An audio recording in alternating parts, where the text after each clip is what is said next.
There is a recording of the song on Psalm 139. И вот запись песни на стихи Псалма 138. And it sings all of the verses except the part about hatred. И там поются все стихи, кроме той части, где про ненависть. But we shouldn't do that, right? Но нам не нужно этого делать, правда? You know, we shouldn't take out the parts of Scripture that we don't like. Нам не нужно выбрасывать из Писания те участки, которые нам не нравятся. So we left with this question, can you love and hate someone at the same time? И вот мы закончили на вопросе, можете ли вы любить и ненавидеть одновременно? What does it mean to you to hate someone? Что для вас значит ненавидеть кого-то? А? Вот, что это значит для нас, а что это значило здесь? Вопрос к нам. Вопрос к вам. Что значит ненавидеть кого-то? Гневно человека, хочется его зла. So when we feel wrath, when we feel angry in a relationship to someone, when we want some evil things to become with this person. Ну, это определенное эмоциональное состояние. So this is such emotional condition. And that's opposite of love. Okay. So it's a feeling when you don't have anything in common with the person. Okay. Just not having anything in common with them. Да. Yeah. Okay. What about separation? Что по поводу отделения от человека? Ну, вот когда ты говорил, ничего общего с человеком не имеешь. So when you hate someone, you don't want anything to do with them. То есть, когда вы кого-то ненавидите, вы ничего вообще не хотите близко с ними, никаких дел иметь. So when God tells the Israelites not to have anything to do with the Gentiles, И когда Бог сказал Израилю ничего общего не иметь с язычниками, to be separate from чтобы быть отделенными от them, this is a kind of application of that. И это вот своего рода применение. So the scripture says, do not love the world or the things in the world. Применение, например, потому что Писание говорит, что не любите ни мира, ни того, что в мире. What about worldly people? А что по поводу мирских людей? Okay, you love them, but you don't love them, right? Вы любите их, но вы и не любите их. You don't love their worldliness. Вам не нравится вот эта их обмерщенность, то есть то, что в них есть мирское. All right. So I think that it's possible to be separate from someone И я думаю, что это возможно and their worldliness, отделенным от кого-то, кто под сильным влиянием мира. What does it mean to love someone? Но что это значит любить кого-то? Делать все возможное для того, чтобы человеку было хорошо. To do everything possible for the good of other person.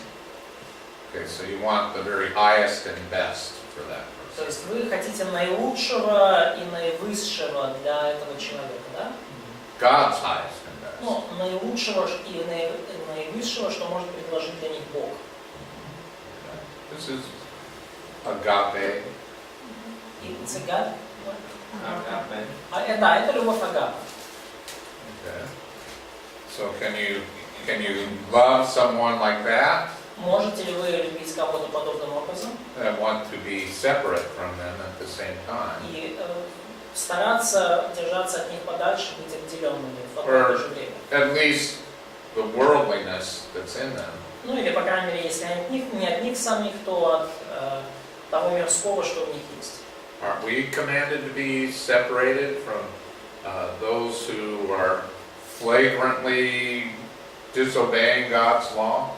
Повелено ли нам быть отделенными от тех, кто, скажем так, сознательно и активно отрицает и не повинуется Божьему закону? So, as long as we're careful to define things well, До тех пор, пока мы внимательны в том, чтобы внимательны в определениях, в том, как мы определяем слова и вещи, we can probably have a clear conscience about saying, I hate someone. то мы можем, я думаю, с чистой совестью говорить, что я кого-то ненавижу. I want the Lord's best for them, Я хочу наилучшего, что есть у Бога для них, but I can't be with them. но я не буду с ними. Я не могу с ними находиться. I can have a polite relationship with some, Я могу вежливо к ним относиться, с кем, ну, вежливо к кому-то относиться. Якщо полюбов, то полюбов. but still, Но все равно. you just have to be careful about this. То есть вам нужно быть очень внимательными вот в отношении этого, в отношении терминов. У меня вопрос. Если ты дружишь с неверующим человеком, и он, к примеру, рассказывает о своей жизни, и ты понимаешь, что эта жизнь неправильна, правильно ли как бы ему говорить об этом постоянно, или лучше просто как бы слушать, пока чтобы, потому что можно каждый день говорить, вот, неправильно.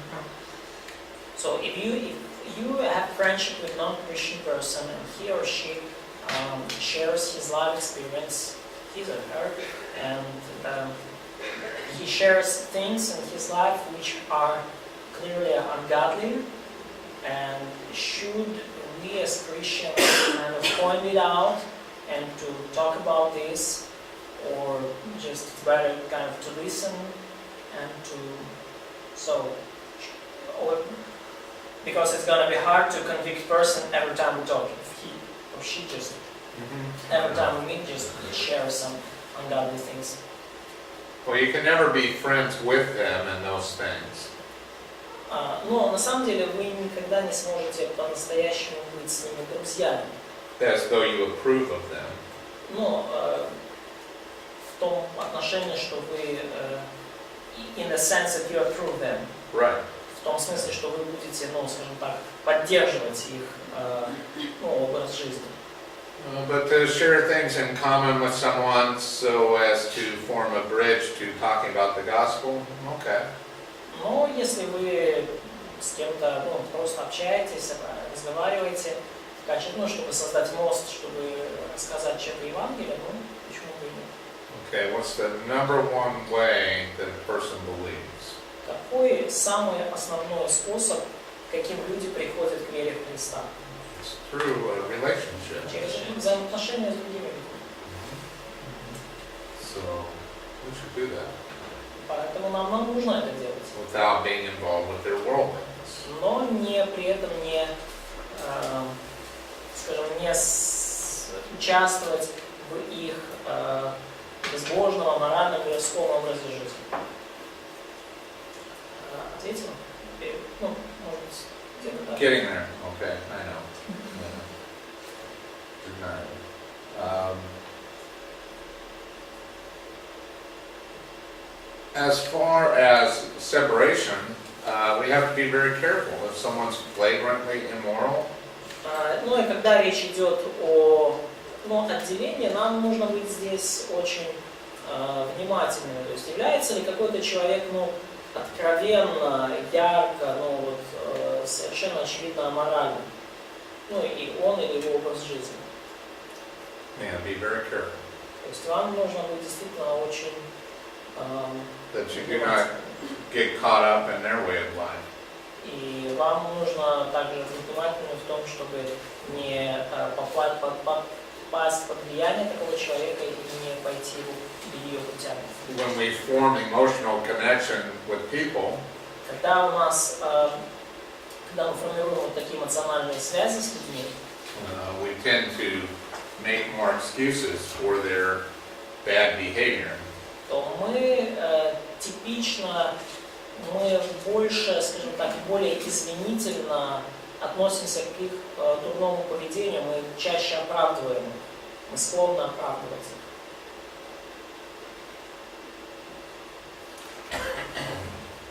So what about someone who is threatening your life?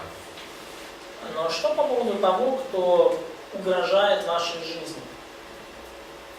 What if I'm walking along the street with one of you ladies and someone wants to kidnap you? То есть, например, я иду по улице с вами, леди и сестры, и вот кто-то подбегает и хочет вас украсть и похитить, What should I do? что мне делать? Берите, пожалуйста. Give a big smile and to say yes, take her. Not very likely. Ну, навряд ли, Я конечно. говорю, здесь невозможно любить. А? Здесь невозможно. But it's hard to love here. Мы не можем любить. It's hard for you to love such person. Hard for what? It's hard for you to love such person. That's what God says. Is it okay to defend against that person? То есть нормально ли мне защищать вас от такого человека? What about if they threaten your life? А что если они защищают, если они угрожают вашей жизни? Вашей жизни? You have a right to defend your life? Есть ли у меня право защищать вашу жизнь? You have a right to Или take у вас? someone else's life when you're defending your own? Есть ли у вас право защищать свою жизнь? Есть ли у вас право забрать чужую жизнь, защищая собственную? Maybe. Можете ли вы лишить, имеете ли вы право лишить жизни человека, защищая собственную жизнь? If someone was going to kill you, would you defend yourself? И если кто-то хочет вас убить, будете ли вы защищаться? Быстрее, Господи. Natasha says he probably will defend. Katya says, oh, but it's just a quicker way to the Lord. To live as Christ and to die as Нужно учиться King. быстро бегать. So we need to learn run fast. Okay. All right. Не, я думаю, что это, я думаю, что это нормально, если ты защищаешь свою жизнь, и там человек будет поврежден или в худшем случае. So Vitaly thinks that this is normal to protect your life and maybe even hurt someone else who is threatening this and even to kill someone else. Ну, по крайней мере, закон Украины это оправдывает. In fact, Ukrainian law can approve you in this. Если нападают на тебя, не на твое имущество. Защитная реакция организма, А? которую на тебе невозможно. Что? Защитная реакция организма. So that it's natural even in our bodies because we have all this kind of instinct to defend ourselves when we are I threatened. agree. Да? What about if you're with a young child? А что если вы вместе, ну вот идете с маленьким ребенком, Your daughter or a younger sister? с вашей дочкой или младшей сестренкой, They're helpless они беспомощны, and somebody wants to come and take them и кто-то хочет их забрать, украсть, for a horrible reason. ну по какой-то жуткой причине, Do you save them? будете ли вы их спасать? You defend them, Вы right? будете их защищать, правильно? So I want to introduce you to a friend of mine. И вот я хочу вас познакомиться с своим другом. Aha! Мне нравится этот друг. This is a 45 caliber pistol, Это пистолет 45-го калибра. and that's the weapon that I own. И это оружие, которым я владею.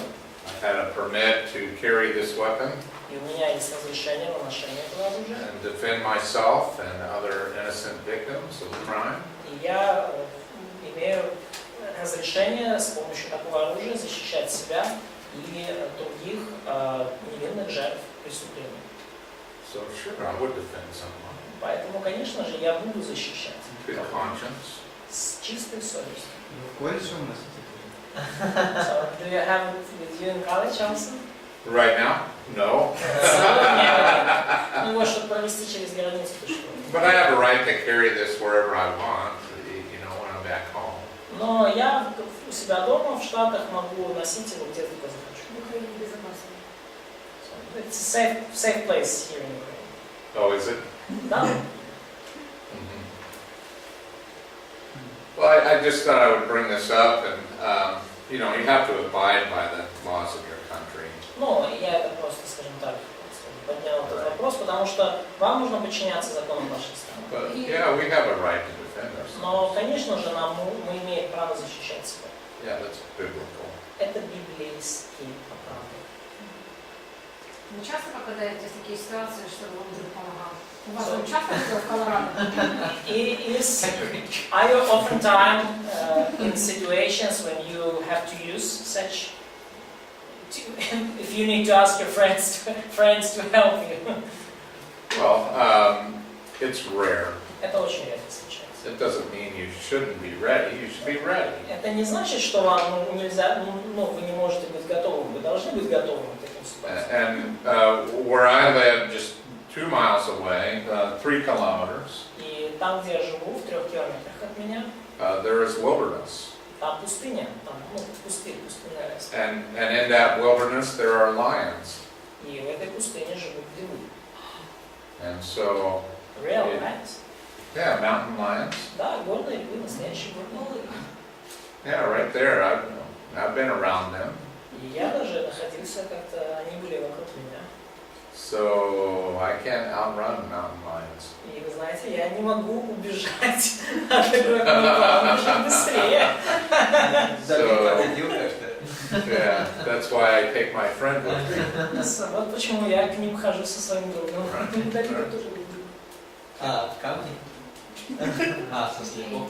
А насчет преступлений, вот там, когда... So, but when it comes to crime situations, crime situation, so... There are crimes happen all the time. Да, преступления происходят постоянно. One of the men in my church is a homicide detective.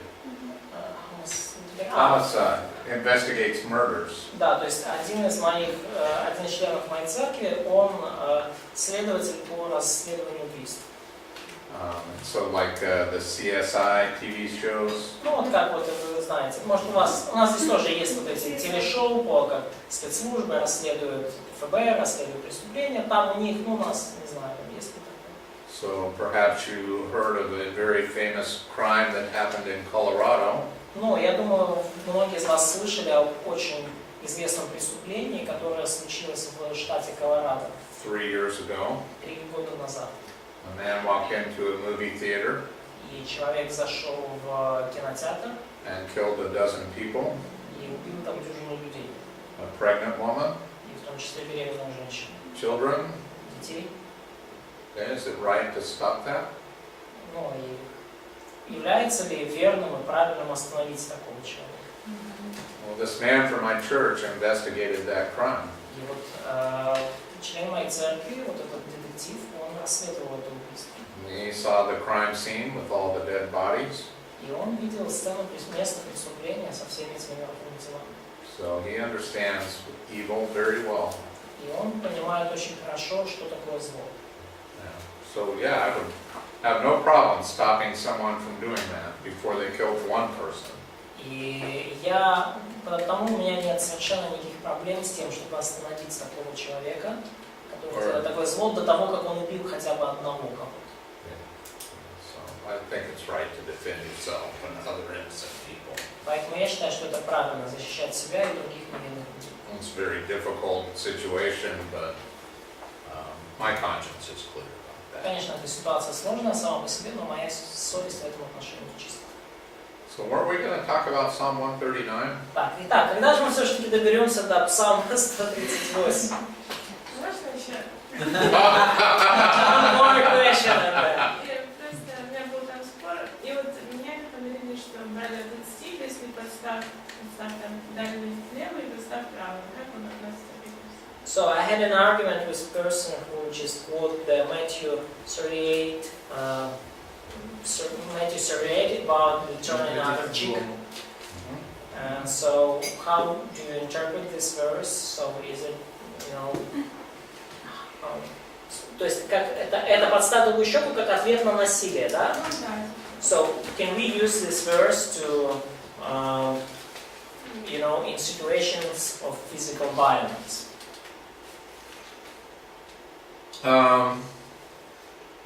It's just someone slapping you on the cheek. Ну, это когда просто кто-то вас ударит по щеке. It doesn't say if someone's going to come and murder or rape or whatever. Там не говорится о том, что кто-то хочет убить вас, ограбить или изнасиловать. Yeah, there's no harm done when someone slaps you on the cheek. И никакого вреда не происходит, если, ну, вам по сути не наносится, если кто-то ударит вас по щеке. You know, ow, that's it. Даже Yeah. мужчинам не наносится. But if it's my man who beats, Девушкам наносится. Well, yeah. And in a case where a woman is abused by her husband, or a man is abused by his wife, which happens a lot too, в случае, когда происходит a домашнее surprising amount. семейное насилие, когда мужчина бьет свою жену, или когда жена бьет мужа, что тоже происходит, и даже так, статистика это растет. So, I think that the woman should get out of there И я думаю, что жена должна поскорее убраться из этого места, to a safe place. в безопасное место. Yeah, don't hang around. Нельзя находиться в таком месте. Last one. Последний. Но это тоже, просто перед этим Иисус говорит, я говорю вам, не противьтесь злому. В каком отношении? Ну, просто... So before that, Jesus says that do not. Матфея 5. Я знаю это место сейчас.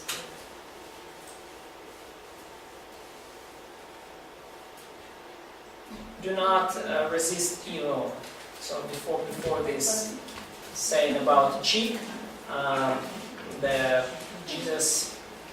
Someone comes and takes your tunic or your shirt or Yeah, your so do coat. not resist evil one. Mhm. So, I think in the context, it may be talking about what a Roman may do. Ну, я думаю, в контексте, да, что там вы слышали о том, что часто делали римляне. So, I'm not entirely sure, but I know that Jesus would have us protect our property and our lives from someone. You know what Jesus wants us to protect. Yeah, protect our property and our lives. Но я не знаю, там уже сейчас не могу конкретно по этому отрывку сказать, но я знаю, что в целом воля Божья в том, чтобы мы защищали нашу жизнь и нашу собственность. Who here thinks Jesus is a pacifist? A pacifist. Кто из вас думает, что Иисус является пацифистом? Think Jesus is a pacifist? Кто из вас считает, что Иисус, пацифист, это тот, кто против применения оружия, применения силы в конфликте, вооруженном или каком-то? Я так считаю. Does Jesus ever kill anyone in the Bible? Скажите, Иисус никогда никого-то в Библии не убил, не убьет, не убивает? Ever read the book of Revelation? Вы книгу Откровения читали? Там не записано. Это Бог. But he's God. А Иисус не Бог? Ну, я буду And he's man. И он же человек при этом. And when he lived as a man, И когда он жил как человек, he lived as a man. он жил как человек. Yeah, so, yeah, I understand, he's God. So Ну, я понимаю, we, что он... we can't ever compare ourselves to Jesus, Мы right? никогда не сможем себя с ним сравнить. Or should we imitate Jesus? Но должны ли мы подражать Иисусу? Oh wait, we should imitate Jesus. О да, мы должны подражать. But Jesus said, go buy a sword to his disciples. Но Бог сказал своим ученикам, пойди и купи меч. Didn't he? Да? Сказал? Why? To just display it in your house or to use it? Why did he tell them? А, It wasn't to protect him because he had to die. Ну, то есть это было понятно, что не для того, чтобы его защищать, потому что So он what were they going to use that sword for? шел на смерть. Но для чего же нам использовать этот меч? Peeling potatoes? Для того, чтобы нарезать помидоры. Когда он сказал, но теперь, кто имеет мешок, тот возьми его, также и сумму, а кого нет, и продай и одежду свою, и купи меч. Чтобы хлеб резать, правильно. To cut bread, of course, Uh-huh. to protect yourself. 22:36 So they wanted the disciples to be protected even though he had to die. И он хочет, чтобы ученики были защищены, чтобы они могли защитить себя, даже несмотря на то, что ему предстоит умереть. Yeah, go buy a sword. Идите купите меч. Да. Просто тоже есть случаи, когда пришли Иисуса брать, и Петр начал защищать Иисуса. So there is an occasion when Jesus was arrested, and Peter tried to use a weapon to protect him. Yeah, so Иисус he's тоже не not защищал. supposed to protect Jesus, he has to die. He not supposed. Да, вам не нужно защищать самого Иисуса в тот момент, потому что Иисус шел как раз таки Именно в тот умирать. момент, да? Yeah. Yeah, Peter thinks the sword is to protect Jesus. И Петр решил защитить Иисуса мечом. Yeah. Peter isn't the smartest guy. Ну, Петр на самом деле не такой, не так уж сильно обременен интеллектом. А? Чуть не испортил весь план. He almost messed up the plan.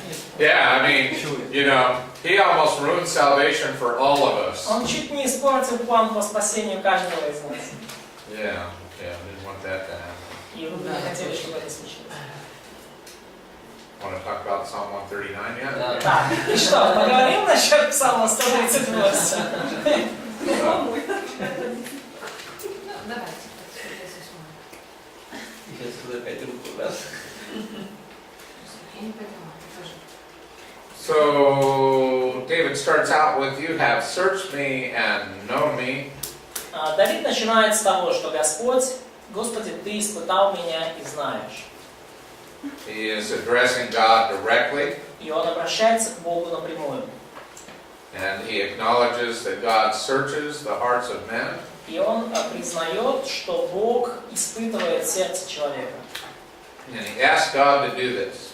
И он просит Бога сделать это. Now, he goes through God's ability to search and know him for many verses. И в течение многих стихов он говорит о способности Бога испытывать, исследовать и познавать кого-либо, человека. Haven't we illustrated through our lengthy discussion on Russia, Ukraine, crime, self-defense? So how this is illustrated? Yeah, I mean, we've demonstrated that this is a difficult subject. Да, и как мы понимаем, да, что это сложный вопрос, да, что мы это вот проиллюстрировали столь долгой дискуссии о России, Украине, о самозащите и так далее. I mean, at least we agree that this is a difficult subject. То есть, как минимум, мы согласились с тем, что вопрос сложный, вопрос трудный. Okay? Well, David agrees with us. Но и Давид с нами также соглашается, This is very difficult. что ситуация эта сложная. And that's why this psalm is written. И вот почему псалмопевец так пишет. The psalm is written because it's very difficult to know when to hate someone who hates God and His people. И вот почему псалом написан, потому что очень трудно понять, как любить или как ненавидеть того, кто ненавидит Бога и ненавидит Божий народ. So that's what this psalm is about. И вот о чем, собственно, псалом. Как относиться к тому, кто ненавидит Бога и Его народа. So,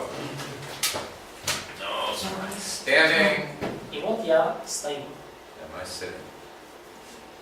И Бог знает меня, когда я сажусь и когда встаю. Да? How many times a day do you stand and sit?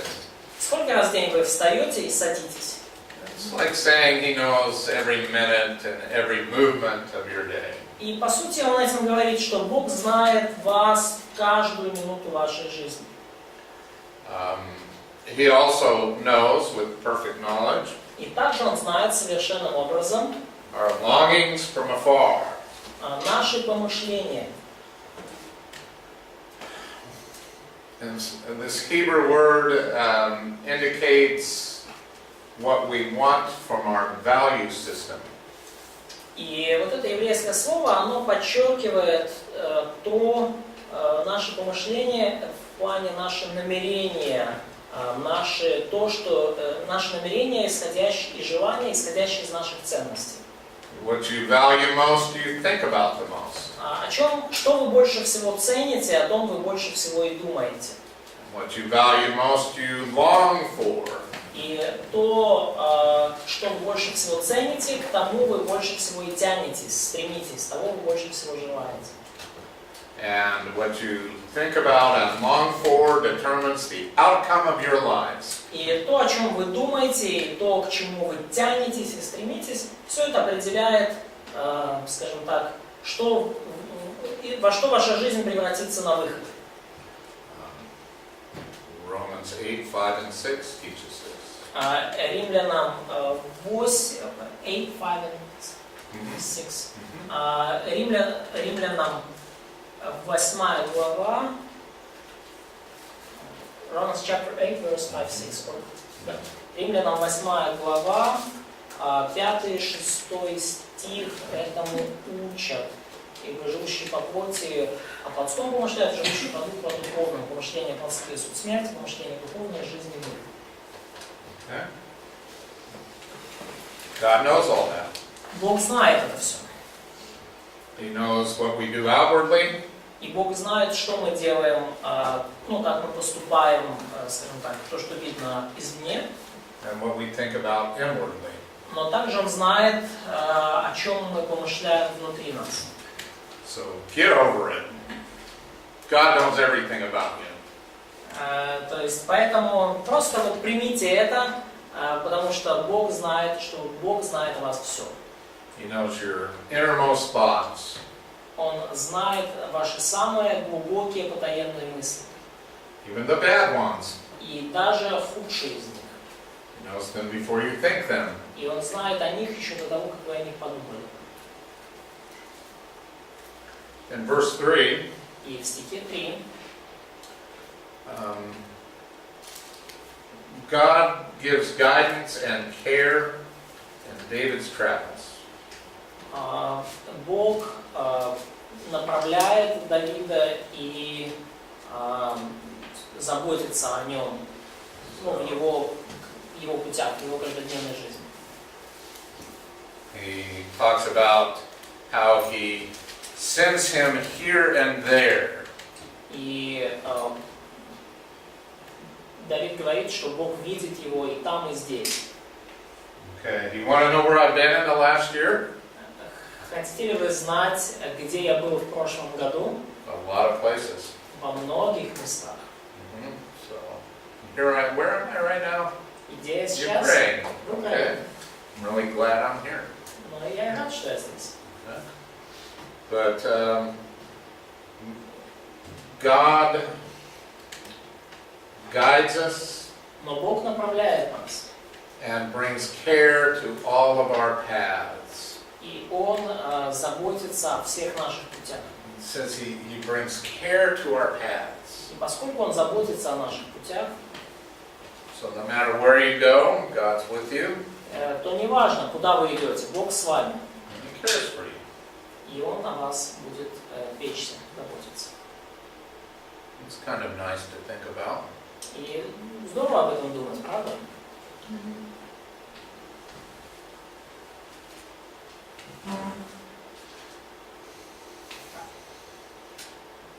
I like verse 4. Что насчет стиха 4? When there is not a word on my tongue. Еще нет слова на языке моем. Behold, Yahweh, you know it all together. Ты, Господи, уже знаешь его совершенно. So even before I've said something, Даже до того, как я что-то сказал, God knows what I'm going to say. Бог знает, что я скажу. So we have this joke, I'm sure you have it as well, that married people finish each other's sentences. И вы знаете, ну, у нас есть такая шутка, может, у вас такая есть, что люди, живущие в браке, они часто заканчивают предложения, которые, ну, то есть заканчивают предложения друг друга. Кто-то начал говорить, а другой супруг может закончить, предугадать, что кто-то скажет. Yeah, after 27 years, my wife can finish all my sentences. И да, так и есть. После 27 лет брака моя жена может закончить любое из моих предложений. And I can finish hers. И я могу также ее закончить. With God, even more so. И к Богу это относится еще в большей степени. He could even start our sentences. И Он может не только закончить, Он может и начать наше предложение.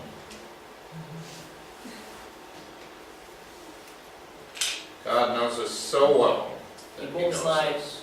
нас настолько хорошо, что Он может. In verse 6, it talks about divine discipline.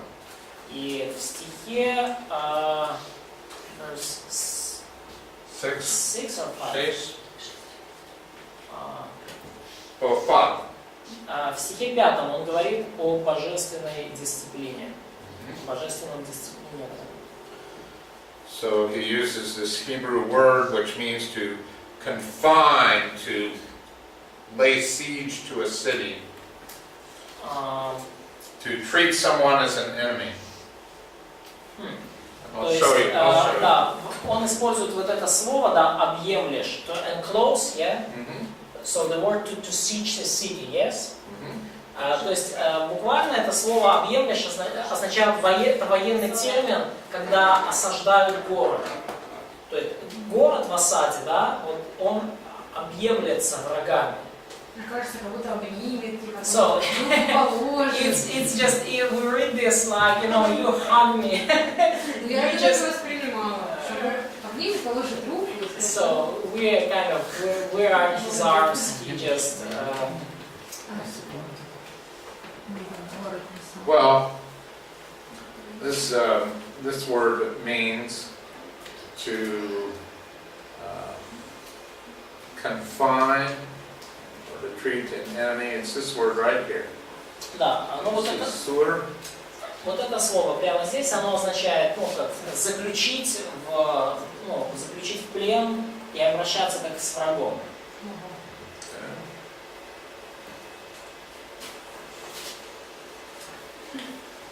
And then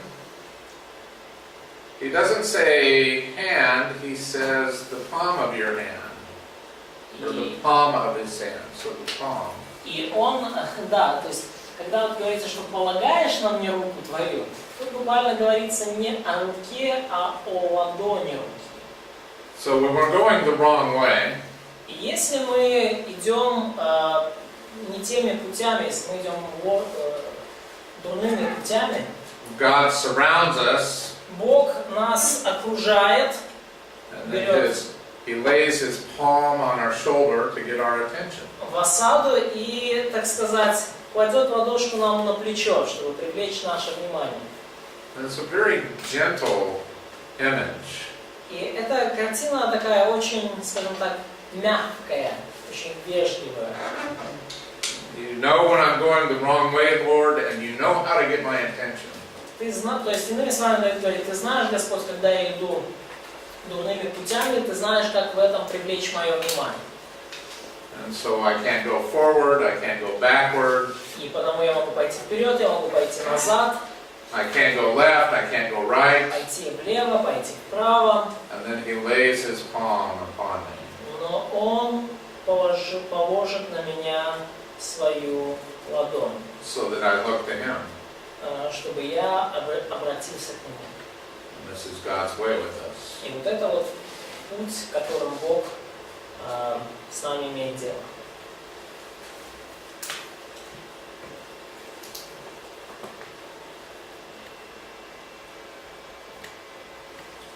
Verse 6 is an exclamation. Стих 6 это как провозглашение, заявление. He says, knowledge too wonderful for me. Он говорит, что дивно для меня ведение Твое, Inaccessibly high, высоко, I cannot obtain it. и я не могу, высоко не могу постигнуть его. So God has infinite knowledge of all things. И Бог, он имеет, он владеет совершенным знанием обо всем, And we just have to be amazed at that. и мы просто должны быть в этом смысле потрясены им. And so verses 1 through 6 are about the omniscience of God. И стихи с 1 по 6, они действительно говорят в основном о всеведении Божьем. So who wants to tell me what the omnipresence of God means? Кто мне может сказать, что значит вездесущесть Бога? То есть мы здесь говорили о всезнании Бога. А он спрашивает сейчас, кто мне скажет о том, что значит Он вездесущесть. все везде. So he is everywhere. Okay, he's everywhere at all times. Он везде в одно и то же время? Да. Yes. Okay. Good. На небесах, небе, земле и без нее. In heaven and earth, under the earth, behind the earth, is everywhere. Well, let's find out. Но давайте обнаружим. Where can I go from your spirit? Where can I flee from your face? Давайте увидим это. Куда пойду от Духа Твоего и от лица Твоего, куда убегу? And so he asks the question and then he answers it.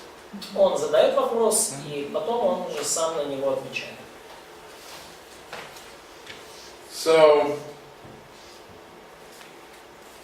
who wants to go to heaven? Кто из вас хочет отправиться на небо? Okay? Me too. Я там. Okay. All right. Ready? Готовы? Let's go. И пошли. Okay. I used to be a coach in track and field. Я как ваш тренер, да, то есть Okay. I taught high jumping. я был тренером по легкой атлетике. Я учил людей прыгать высоко. Okay. Okay. But no one I ever coached made it all the way to heaven. Но никто из всех, чьим тренером я был, никогда не допрыгнул до небес. I guess I wasn't that good of a coach.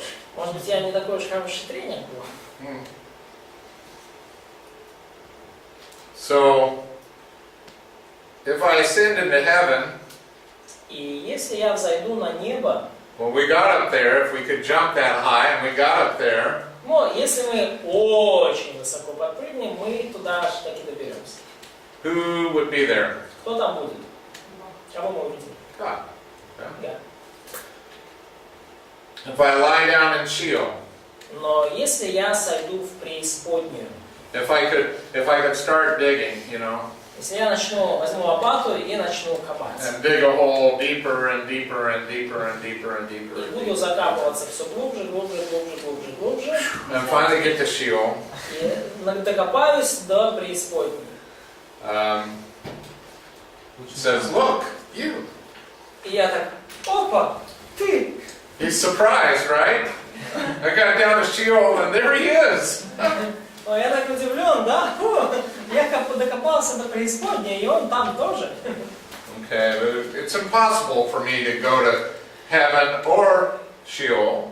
И потому невозможно, на самом деле, для меня попасть физически на небо или в преисподнюю, By my own efforts, собственными in the flesh.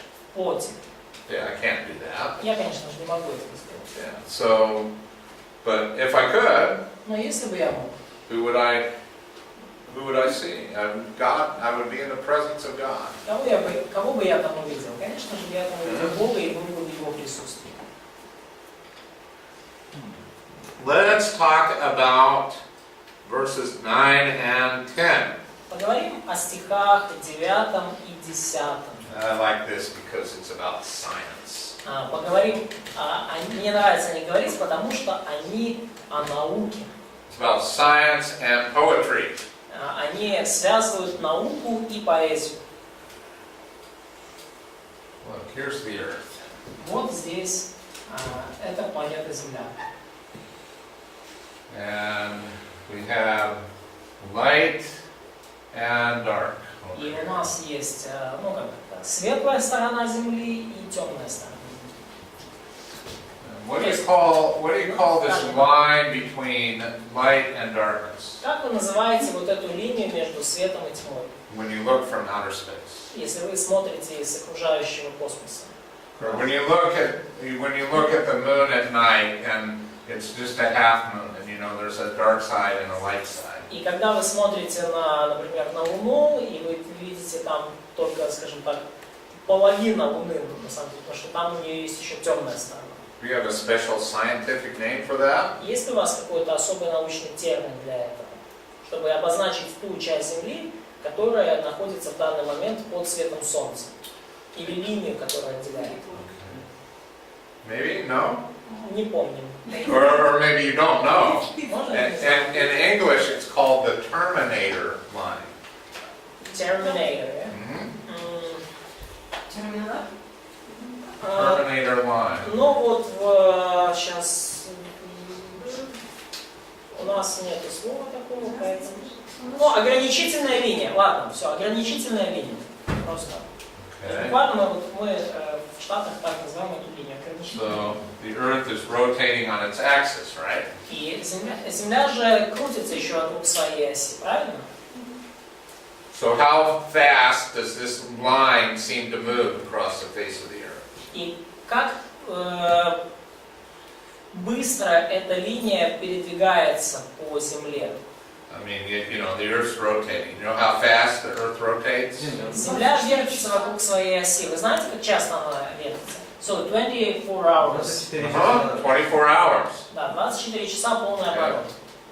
Do you know the, like the circumference of the Earth? You know what that is? What?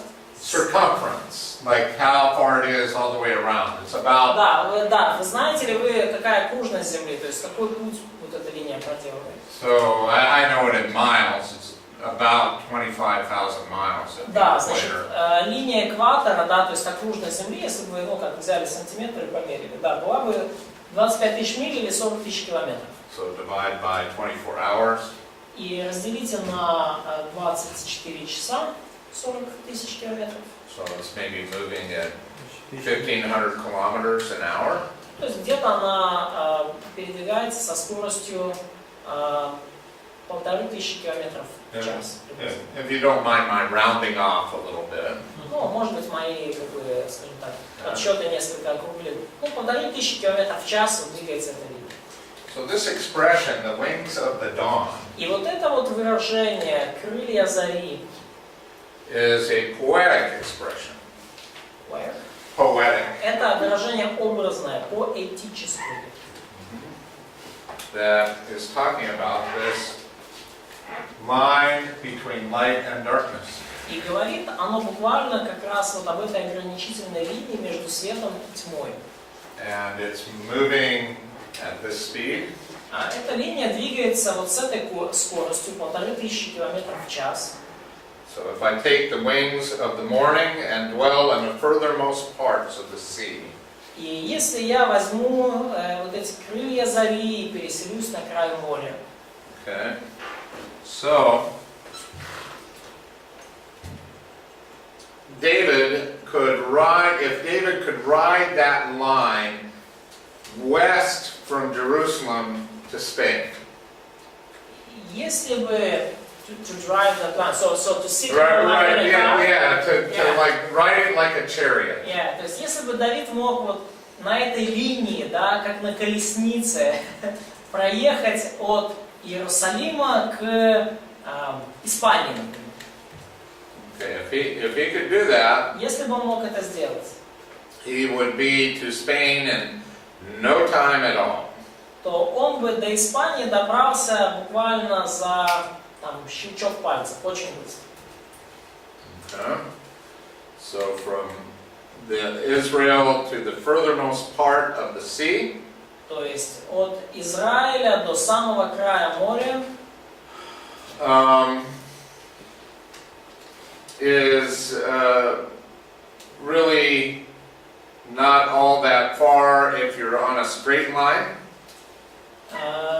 это не так далеко, in a straight line, so in a good road, yes? Yes, but not on a good road by air, like we say as the crow flies. Да, то есть там не так уж далеко в принципе, да? От Израиля до... So it would take, if you rode the wings of the dawn, it would take a couple of hours. И если бы вы на крыльях зари перемещались туда, то это бы заняло несколько часов. He's talking about the fastest imaginable way to travel. И он говорит о самом быстром способе перемещения, передвижения. Самый быстрый путешествие. So if he walked, it would take a year. То есть если бы он от Иерусалима туда пешком шел на край моря, то это, может быть, год заняло. If he rode in a ship, it would take many weeks. Если бы на корабле плыл, то это бы заняло несколько недель. But if he rides the wings of the dawn out to the furthermost part of the sea, Но если бы он на крыльях зари, вот на этой ограничительной линии, скажем так, уцепился за нее и на край моря путешествовал, even if he could go that fast, could he outrun God? то есть даже если бы он путешествовал так быстро, он все равно не мог бы обогнать Бога. Could he? Мог ли бы обогнать? No. And so here's a great example of poetic language. И вот это великолепный пример поэтического языка в псалмах. And I think it's a beautiful expression of someone who's trying to imagine going as fast as he could to the farthest place on the surface of the earth. То есть это замечательное поэтическое выражение, показывающее кого-то, кто хочет перемещаться как можно быстрее, с наибольшей скоростью, в наиболее удаленный уголок земли. And still God's there. И Бог все равно там. And he says, even there your hand will lead me, and your right hand will take hold of me. И он в 10 говорит, и там рука твоя поведет меня, и удержит меня десница твоя. So imagine going as fast as you can possibly go, И представьте себя, вы передвигаетесь с максимальной скоростью. and God is still in the lead. И Бог все равно вас опережает.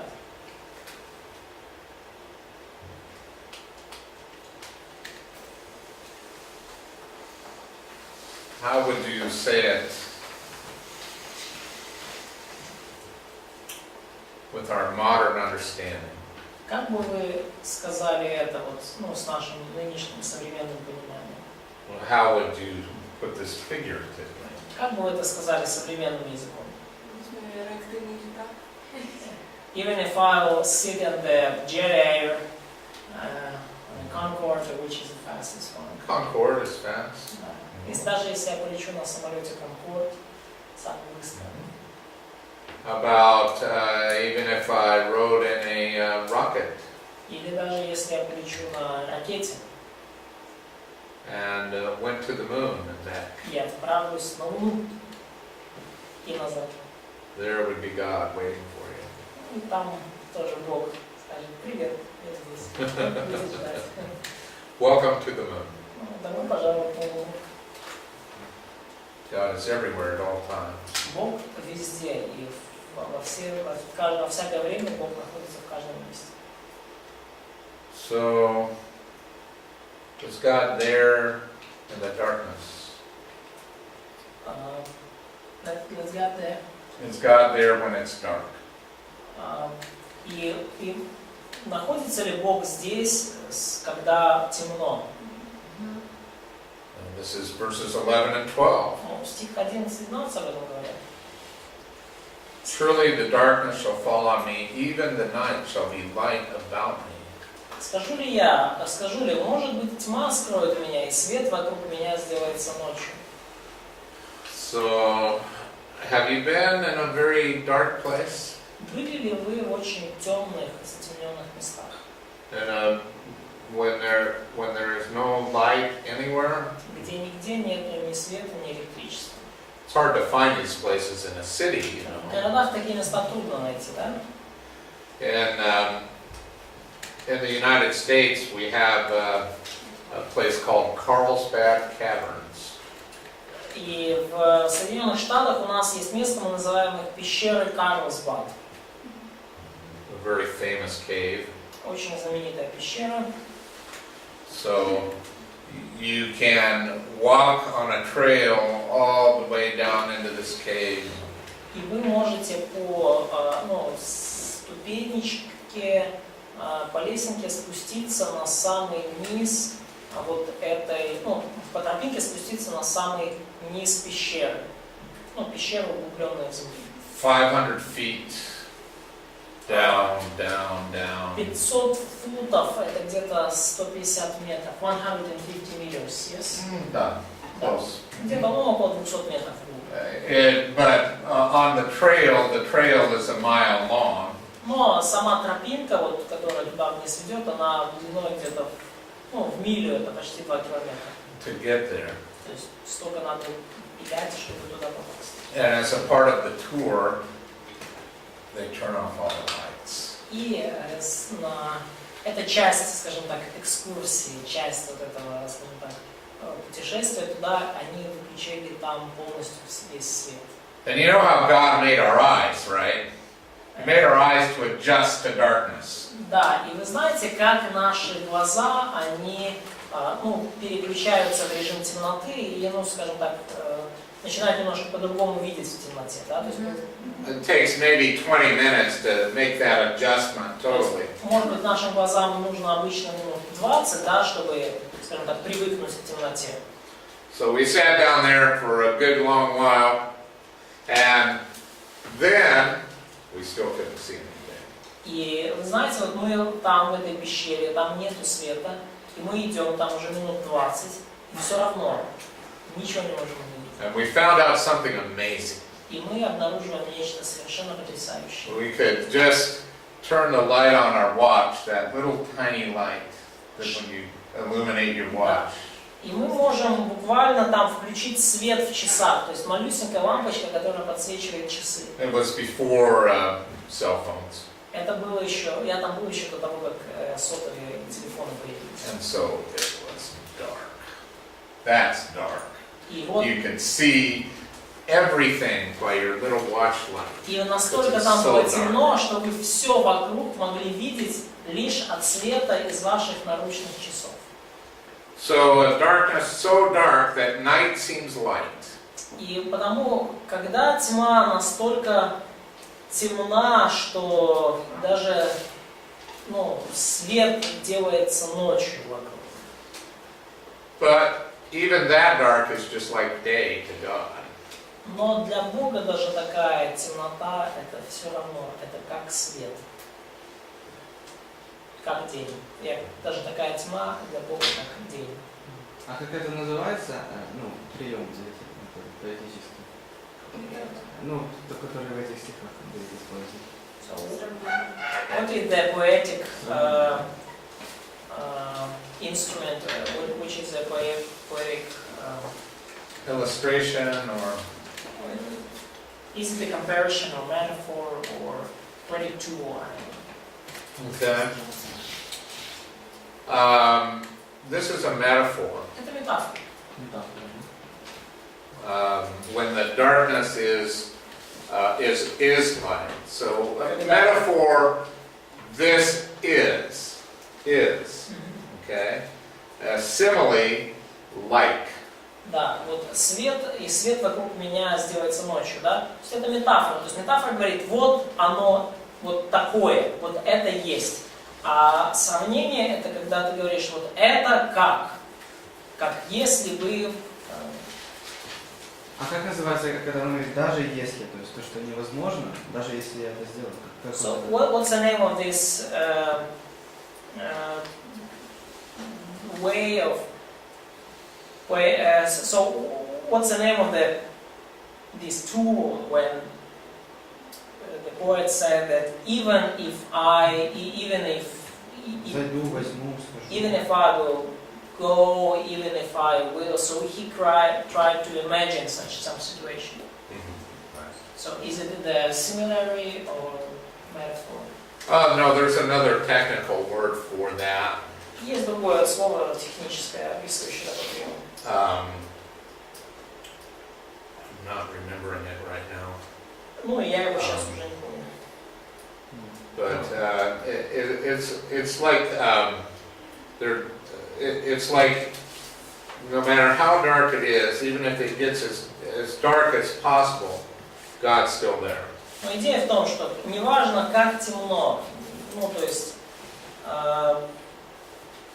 I just can't think of the name for that expression. Он сейчас скажем, уже сейчас не может помнить. Неважно, насколько темно, даже если темно так, как только можно представить, Бог все равно здесь. So why do you think David uses this illustration? Why? Yes? Why? Why? Как вы думаете, почему Давид использует такие образы, такие иллюстрации? Если тьма, можно подумать, в тьме Бога нет, когда особо страшно, и ты понимаешь, Бог и там есть. So, because if it's dark, so you're going to think or maybe feel like, oh, there is no God, I'm so afraid, so maybe I can do anything I want, so because God is not seeing me, and then you understand, yeah, God. Чтобы абсолютность подчеркнуть. So to prove the absolute character of God's omniscience, omnipresence. Very, that's good. I like that. Да, мне очень нравится эти мысли. So, anybody here seen God? Кто-то из вас здесь видел Бога? Yeah. Isn't it interesting that he uses this idea of darkness? Интересно ли, что, не интересно ли, что вот, Давид использует вот эту идею темноты? If it's the darkest of dark, God is still there. Если темнее темного, так темно, как только может быть, и Бог все равно там. But here we are in plain daylight, and we can't see God, can we? Но вот мы здесь, и у нас свет дня, и мы все равно не можем увидеть Бога. So what if I said this, and you tell me where this is in the Bible? И вот и что если я вам такое скажу, и вы мне напомните, откуда это в Библии? No one has seen God at any time. Никто не видел Бога никогда. Иоанна Первая глава 18. What chapter and verse? John 1. John 1:19. 1:11. 1:18. John 1:18. Let's see. Да. Okay, so. Congratulations. Поздравления. Okay. That's one of the two places where it says that.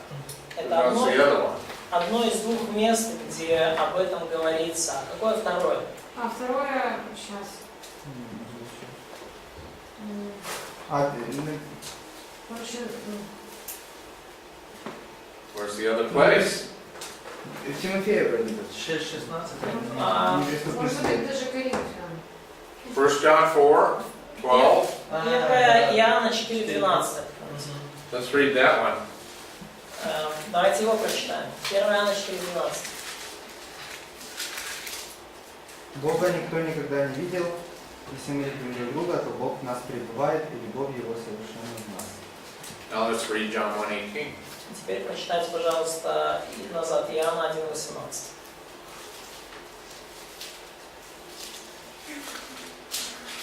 Бога никто никогда не видел, его явил нам его единственный Сын, который внедрил Отца и который сам Бог. In John 1:18, Иоанна how do we see 1:18. God? Как мы можем увидеть Бога? Через Сына. Through His Son. In 1 John 4:12, how do we see God? А вот в 1 Иоанна 4:12, как мы можем увидеть Бога еще одним способом? Через любовь. Through the love. So if we have Christian love for each other, И если мы любим, как мы как христиане, по-христиански любим друг друга, don't we display God to people? показываем ли мы Бога другим людям? Okay, good. Да. How about any other fruit of the Spirit count as well? For the... To show God? Какие есть еще способы показать Бога, увидеть Бога? What if I have peace instead of fear? Что если у меня есть мир, а не страх? Что если у меня есть внутренний мир вместо страха? Does that show God? Показывает ли это Бог? No, I think so. Я тоже так думаю. Joy instead of anger? Радость вместо гнева. Okay, so the fruit of the Spirit? Плод Духа. Yeah, I think so. So let's take a break and then Давайте сделаем перерыв. have our last down. И у нас будет наш еще один час.